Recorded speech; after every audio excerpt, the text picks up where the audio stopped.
নমস্কার বন্ধুরা, আজ আমি আপনাদেরকে রান্না করে দেখাবো নিরামিষ ধোকার ডালনা।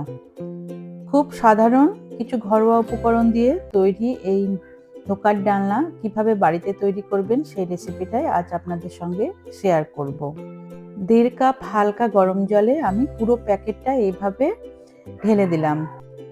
আপনারা চাইলে ছোলার ডাল ভিজিয়েও সেটা পেস্ট করে ধোকার ডালনা তৈরি করতে পারেন, কিন্তু আমি আজ এটা কিনে এনেছি। একটা প্যান বা কড়াইয়ে 1 টেবিল চামচ তেল গরম করে নিলাম। তারপরে সেই মণ্ডটা আমি ওর ওপর ঢেলে বেশ কিছুক্ষণ এইভাবে নাড়াচাড়া করব।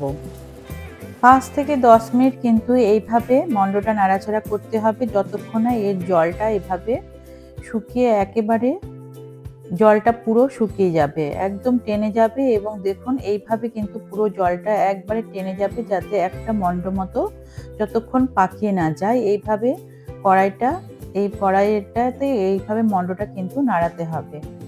দেখুন এখন মণ্ডটা প্রায় হয়ে এসছে। এবারে আমি একটা থালার মধ্যে অল্প তেল দিয়ে সেটা হাত দিয়ে ভালো করে মাখিয়ে নেব। তারপর সেই মণ্ডটা আমি এর উপর লেবেল করে ভালো করে হাত দিয়ে লেবেল করে দেবো। কিন্তু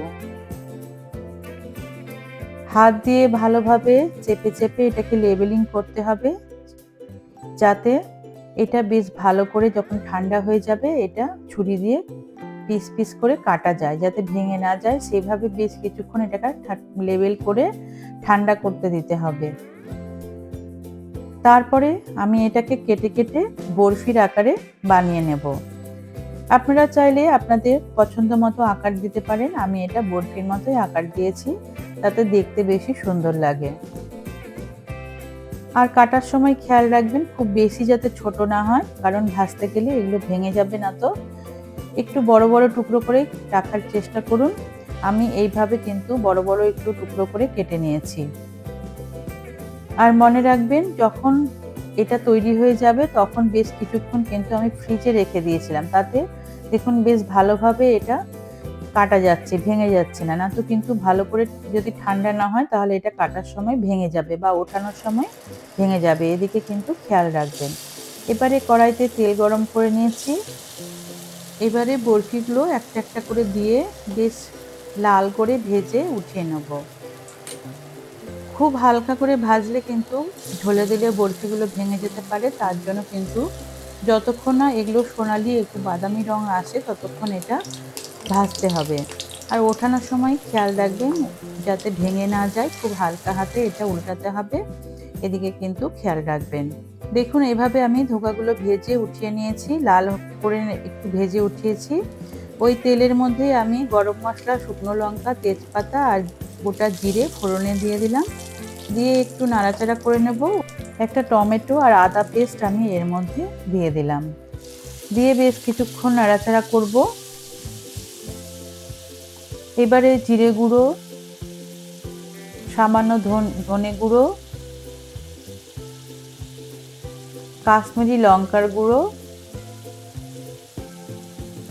অল্প ঝাল লঙ্কার গুঁড়ো দিয়ে এটা বেশ কিছুক্ষণ ধরে মশলাটা ভালো করে কষিয়ে নেব। একটু জল দিয়ে কষাবো যাতে মশলাটা পুড়ে না যায়। এই সময় একটু নুন, চিনি আর হলুদ দিয়ে দিয়েছি, দিয়ে আবারও মশলাটা ভালো করে কষিয়ে নেব। তারপরে নারিকেলের দুধ আমি রেডি করে রেখেছিলাম, সেটা আমি এর মধ্যে দিয়ে দিলাম। দিয়ে বেশ কিছুক্ষণ নাড়াচাড়া করব। নাড়াচাড়া করে এভাবে ভালো করে যখন মশলাটা কষে বেশ ভালো করে একটা গন্ধ বেরোবে আর কষে যাবে, তখন আমি এর মধ্যে পরিমাণ মতো জল দিয়ে দেবো। খুব বেশি জল দেওয়ার প্রয়োজন নেই, খুব সামান্য জল দেব। দিয়ে আমি এই ভাজা ধোকার ডালনাগুলো আমি এর মধ্যে দিয়ে দিলাম। দিয়ে খুব কিছুক্ষণ আমি একটু ঢাকা চাপা দিয়ে রান্না হতে দেব। খুব বেশিক্ষণ কিন্তু ফোটাবো না, তাহলে ধোকাগুলো ভেঙে যাবে। এইভাবে রেডি হয়ে গেছে কিন্তু আমার ধোকার ডালনা রেসিপি। নিরামিষ এই রান্নাটি খেতে কিন্তু ভীষণ ভালো লাগে। দিয়ে দিলাম অল্প সামান্য গরম মশলা আর ফিনিশ করলাম 1 চামচ ঘি দিয়ে। খেতে কিন্তু অসাধারণ লাগে, আপনারা অবশ্যই ট্রাই করবেন। এই নিরামিষ রান্নাটি কিন্তু মাছ মাংসকেও হার মানাবে। আর দেখতেও কিন্তু ভীষণ সুন্দর হয়েছে, দেখুন কত সুন্দর হয়েছে এর কালার। আর এটা কিন্তু খেতে ভীষণ টেস্টি, আপনারা অবশ্যই ট্রাই করবেন। আর যদি আমার রেসিপিগুলো আপনাদের ভালো লেগে থাকে তাহলে আমার চ্যানেলটাকে গিয়ে অবশ্যই সাবস্ক্রাইব করে দেবেন। আর এরকম যদি নিত্য নতুন রেসিপি আপনারা দেখতে চান তাহলে অবশ্যই আমার চ্যানেলটাকে গিয়ে আপনাদেরকে সাবস্ক্রাইব করে রাখতে হবে। আবারও দেখা হবে আরও কোনো একটা নতুন রেসিপি নিয়ে আপনাদের সাথে।